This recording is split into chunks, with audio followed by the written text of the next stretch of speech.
Oh, that's a good shot. He's whacked it away over the top of the wall.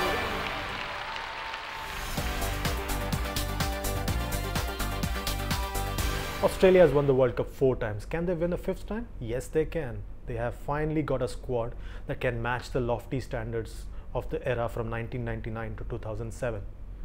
What's going for them is the presence of Mitchell Johnson, the fastest bowler in the world. He provides the X factor to the side. The other man with the X factor, Steven Smith. He bats and he's in top form right now. Glenn Maxwell and Shane Watson are the all-rounders who provide the depth to the bowling attack and the batting lineup. David Warner and Aaron Finch are destructive at the top of the order. But they have a number of issues as well. Michael Clarke, his form, his fitness are big issues for Australia to deal with. What does one do with the regular captain not being in the side? Does one get him back and make him play? What happens? Those are questions for Australia to deal with. James Faulkner is injured. That's a big issue as well. He provides all-round depth to the bowling. George Bailey's form is another cause for concern. Above all, it's the ability to perform in front of your home crowd, home ground, home conditions, the pressure. That's the big question that Australia needs to answer at this World Cup. But if ever they can, this time could be it. New Zealand's always been at the semi-finals of the ICC Cricket World Cup. They have not gone beyond that. This time could be different. All experts reckon New Zealand's the side to watch out for at this World Cup. They say they are the dark horse, but I believe they are the favourites alongside Australia and South Africa. They've got everything going for them. They've got a captain in form in Brendan McCullum. Kane Williamson is in really top form. Ross Taylor is pretty good as well. Above all, it's the presence of Trent Boult and Tim Southee right at the top of the bowling lineup, which provides them the X factor at this World Cup. But there are a few issues as well for New Zealand to deal with. Daniel Vettori's form, is he really up to it this time around? Maybe, maybe not.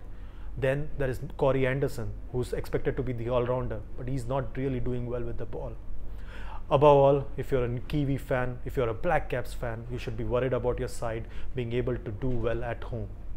Last time around in 1992, they did well till the league stage but lost in the semi-finals. Can they do it this time? They can, but for that they need to battle it in the mind. If they win the battle in the mind, they'll really go far this time around. Watch out for New Zealand at 2015 Cricket World Cup. In the first 5 World Cups, England made the final thrice. They lost to West Indies in '79, lost to Australia, their arch rivals, in 1987 in Calcutta, and lost to Pakistan in the 1992 World Cup. But after that, they've just gone downhill in one-day cricket, especially at the World Cups. But finally, England seems to be having a side which is a specialist one-day side with a few regulars from the Test match format as well. Their biggest plus point is the presence of James Anderson with the new ball.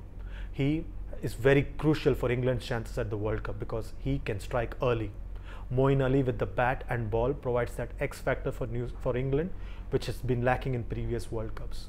Owen Morgan is the other man to watch out for, alongside Ian Bell at the top of the order. England have a few issues as well. Stephen Finn, once the fastest bowler for England, but now struggling to match up to his old speeds. Ravi Bopara, what does one do with a talent like him not scoring runs? Many may write off England's chances at this World Cup, but I think that England can go right up to the semi-final stage if they get everything right. If there's one side which is very consistent at ICC tournaments, then it's Sri Lanka.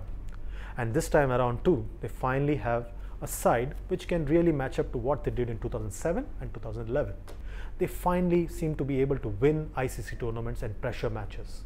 What gives them hope is the presence of the two battle-scarred veterans, Mahela Jayawardene and Kumar Sangakkara. Angelo Matthews as the all-rounder is the X factor in the side. He is in top form with the bat and with the ball. Rangana Herath provides magic with the ball. Tilakratne Dilshan at the top of the order, again destructive, much like most ODI openers in world cricket. Sri Lanka have a few issues to deal with as well.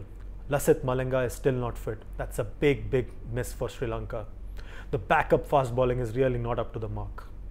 Above all, if you're a Sri Lankan fan, you should be really worried about your side's ability to win the ICC tournament, that too in high pressure final. They have failed twice in 50 over World Cups.